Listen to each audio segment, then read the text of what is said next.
Hello, once again, and welcome back to the Student Pages podcast. Nothing has changed. It's still me. I'm still Grace. I'm still your host. But you know what has changed today? I'm joined by the delightful band Valley, all the way over from Canada. Hello, Valley. How are you guys doing? My name's Alex. Hey. Hi, I'm Rob.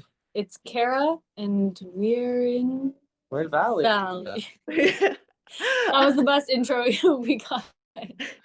I love, you know what, it was raw, it was unrehearsed, it was straight from the soul. Exactly. Fantastic. I understand that I'm interrupting you right in the middle of rehearsals that you've got for upcoming tours, of which we'll talk about very shortly. Yeah, not interrupting. Yeah, Just we're on break. Well, I'll get everybody in the comments on here as well to drop any recommendations that everybody has for London. Yes, before we please. get ahead of ourselves, Yes, before please. we get over all the jet lag and the air miles and everything, I want to take it a little bit back and talk about you, Valley, as a band and how you guys got together. Yeah, we got together in a very serendipitous kind of way. Me and Alex went to high school together and played in bands for a long time and recorded each other and just kind of like had that very like coming of age being in a band experience. And then that came to an end when everyone kind of was like, we're gonna get real jobs and go do this and Gonna this. go to school. Yeah, it kind of left us wanting more. So we basically went to this like local studio that we booked out, and Cara and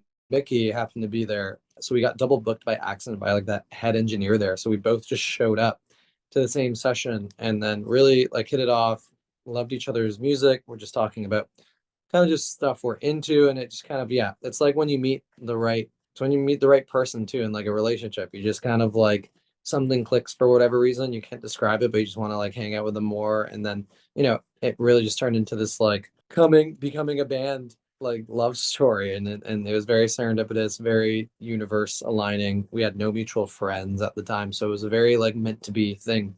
And I think we were all in a place in our lives that were, we were allotted the position and the perspective to follow it, which was awesome. So something straight out of a rom-com then. You're all bound Seriously, yeah. together. We had a bit of our Love Actually moment. I know we're just missing like Matthew McConaughey. I'm always missing Matthew McConaughey. That is very fair. Yeah. Me too. We love it. Love him. So did the name Valley come from this sort of like, yeah, I think you used the word serendipitous, and I'm kind of imagining sort of like a nature, everybody brings everybody together.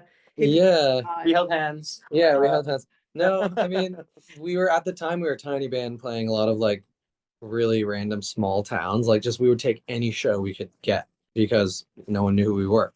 So if we could make $50 off t-shirts and go play in the middle of nowhere, we would. And when we did that, there were a lot of like we were playing in a lot of valleys, like straight up. So it was just funny. But then we also just kept seeing the name everywhere and then realized, oh, that's a really cool one word symmetrical name. Like we're big on how things look and are perceived. And I think Valley, with the symmetry of it, you have the two L's and the V and the Y are very kind of symmetrical. It just kind of felt like a name that looked really nice on paper and could feel like a brand and a band. And that kind of grew into us just like picking it and sticking with it. I always talk about like at the time, a lot of band names kind of like meant nothing, but then the music made them mean something. Like I always say, like, what is a Coldplay? You can't really define what a Coldplay is. It's just them, same with Oasis and a lot of classic bands we loved. It's like, the name becomes the music. So that was kind of the goal.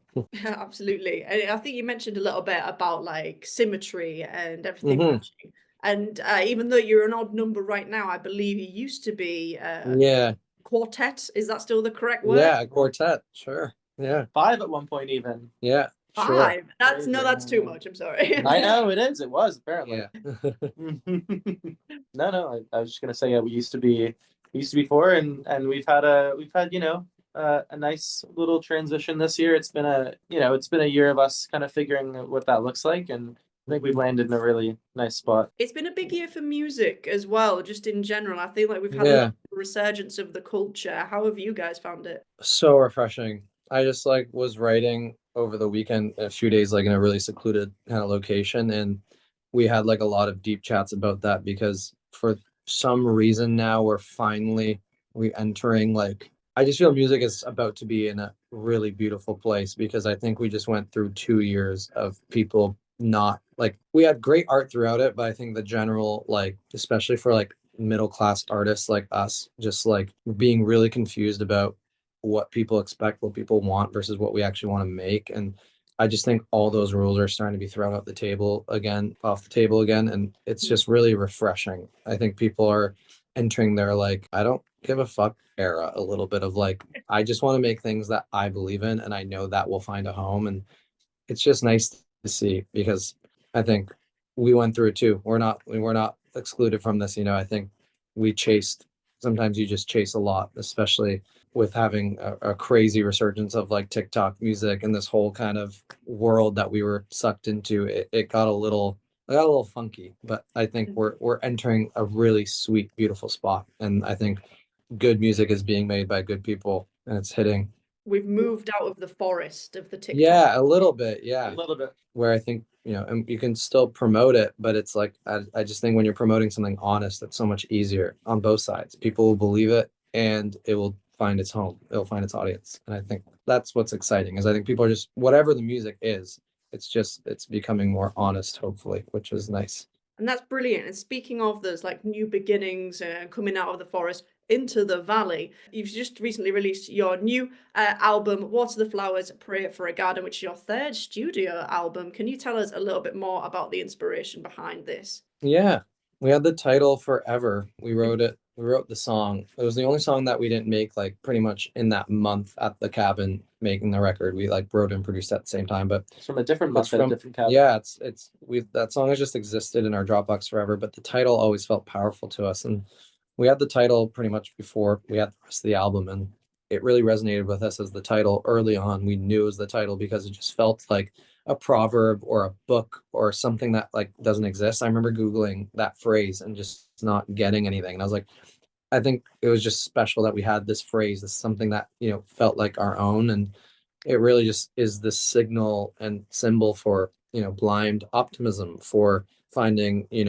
the beauty in the weeds and the pests, and also the beauty of growth and what you can build. And that was just a big metaphor for making the album for us, because we did lose like a flower in a way in our garden, but it also reminded us that, oh, this garden can grow as big or as small as possible. It can spread as big or wide as possible. And it just reminded us that the way to get there is by just making, putting a language to the way we feel.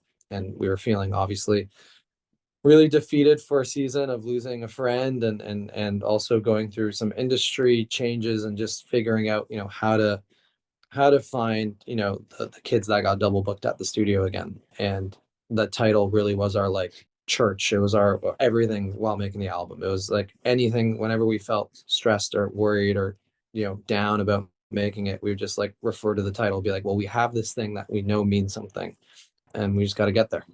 So this in a way was a bit like your North Star looking towards. Oh yeah. It was our like thesis statement of the album, which was really nice to go back to. And when you hear the actual track Water for the Flowers, Pray for the Garden, it's obviously really quite relaxed, but there's like still like meaning within the lyrics underneath. And I feel like there's a lot of inspiration that you've taken from, I would say particularly from UK music. Oh yes. Perhaps. I had this discussion recently too. It's like it's the grass is always greener thing. When we were coming up, we had like our own little British invasion happening in America.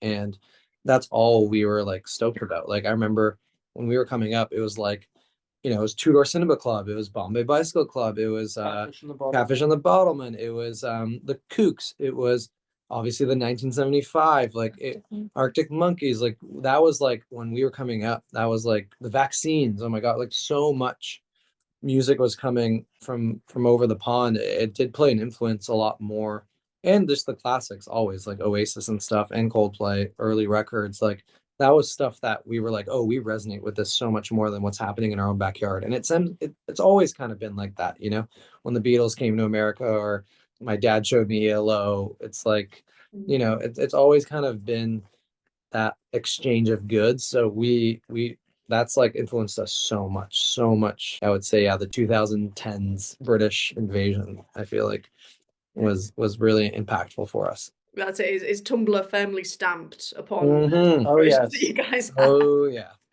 Yeah. Spent many a wasted hour on that platform. Oh my gosh. Didn't we all? Didn't we all? Yeah. That's it. I think it defines like being a teen though in that era. The fact that people are now looking and say, "Oh, I should have been a teen in 2014." What are you Oh my talking gosh. about? Yeah. The olden days. It's so true. The olden days. Oh my God. But like when you're speaking about like this labor of love that you've had for a while, you said that you've had this title for a long time to then burst into this great success that you've had, particularly with the songs on this album. I believe your album songs were featured on a Netflix show as well as playing amazing shows like The Governor's Ball. That's wild. Yeah, Yeah. yeah, we've had a good run with it so far. Yeah, and we're not done. You're We're not not done done. yet, we're- Yeah, most we're actually, importantly. I mean, the thing is that we like to obviously create, you know, like a bit of an era around our album. I guess that we call it an album cycle, but it's kind of just like we put this, you know, body of work out that we're really proud of, and we want to go and present it and play it for all of our fans and whoever will listen to us, you know, around the world. So we're not even halfway through doing that yet. We've got lots to go still. Yeah, we still have Europe that we're starting this week, and then Asia. So it's really nice that you're catching us like right in like the little break that we're having, and then we go continue kind of bringing the album to all other parts of the world. So it's nice to look back right now. We've had a lot of reflection of like, oh, like the album did reach a lot of places, and we did already like, you know, accomplish, I feel like, so much, but we still have another year of touring it and campaigning it. So it's nice. So I feel like we've had a brat summer this year. We're looking for a Mhm. flowers winter, maybe. Yes. that can be the era. Water the flowers winter. Sure. Yeah, That'd be great. I love that. One of the flowers winter, I like it. Yeah. I think specifically for people in the UK and our UK listeners right now, you mentioned, I believe you've got your Asia tour, your Europe tour. I think have you just finished the North America tour? Yes. Yeah. Yes, Just a few months ago. Yeah. fantastic. But most importantly for our listeners, you are in the UK this very weekend. If you'd like to tell us a little bit more Yes. about your upcoming shows. Yeah, we're playing Gala in London on Saturday. Yeah. Which is going to be January 25th. 25th. Yeah, and then the 26th, I believe we're in Manchester. Yeah. Which we're excited about. But yeah, we're just excited. It's the first time coming over the pond, so we're going in just with like, you know, just bright eyes, like just taking it all in. We're bringing the show that we've been doing in North America with a few added favorites that have been requested, but we're just excited to play there for the first time. I think it's a really nice exchange, like I was talking about earlier. It's like we're meeting a lot of fans that have been with us since the beginning, you know, waiting until we're gonna come over, and it's gonna be, I think, gonna be really beautiful because we're just excited to be there, and they've been waiting forever. And it's just, I feel like the shows are just gonna have a really just particular energy of like firsts. You know, it's firsts for everybody in the room, and that always goes a long way. So even some of the rooms are a little tighter, a little smaller than we've been playing here. We're excited to do that. We're excited to make it feel like we're building those blocks again, like we did in Toronto or in our hometown years ago. Yeah, it's just a really exciting time. I think it's particularly exciting that this is the first time that you're going to be in the UK. Have you planning any tourism around London and Manchester? Yeah, I'm gonna land and go walk around a bit. My cousin lives in London and studies there, so we'll have a bit of a tour guide. But yeah, I'm just excited to try a lot of food. We're gonna be a little jet lagged when we land, but maybe I'll go do the Harry Potter tour. I've also wanted to do that. I just do like the dumb tourism thing, but I wanted to go do that. It's fun doing that kind of thing sometimes. Yeah, The the nice first thing- time somewhere you have to. Well, Yeah. I mean, we've toured North America so much that like the first few times that we did it, we were obviously like just, you know, in a van going through and doing a lot of day driving and seeing it all and stopping when we want to stop and experiencing everything for the first time in a lot of those cities, you know, like seeing like Boston and LA and all these like, you know, random cities that we might not have seen on tour. We're doing that for the first time in UK and Europe, right? Yeah, So so cool to just pull over because we're in like a Sprinter van, which we haven't done in a long time. It's just cool to be able to pull over and be like, we're gonna go there. Like, 'cause Yeah. it just looks fun. Like we actually miss that so much because a bus just, it doesn't give you that experience. yeah, a bus is great for the reasons that Yeah, you know we need it, but it's going to be great, and I think a little refreshing to 100%. do it this way for the first time. I think for you guys as well, Canada is so big that you like the London to Manchester commute for me would be awful, but it's like barely 3 hours. I know. Oh, yeah. It's funny how like Plus it's it's like in nothing. even in the States, like people are like, oh, I'm not going there. That's like an hour. The next city, like it's like whatever, like 2 major cities are like an hour apart. We're like For the us, next that's- major city, it's 31 hours. Well, I Like, mean, Montreal. well, yeah. Well, In- there's in, Montreal, which is like 5 hours, Yeah. but like The first major city in like the western direction for us would be like 30 hours Yeah, away. it's insane. it's just like so spread apart. So like for us, I'm like 3 hour commute to the next show, like We'll handle it. crazy. Yeah. We've driven straight in a van from one side of the country to the other with stops for like sleeping, obviously, but we've done our fair share of driving. So Sure. 3 hours is not going to be too bad for us. We'll For we'll, sure. we'll survive.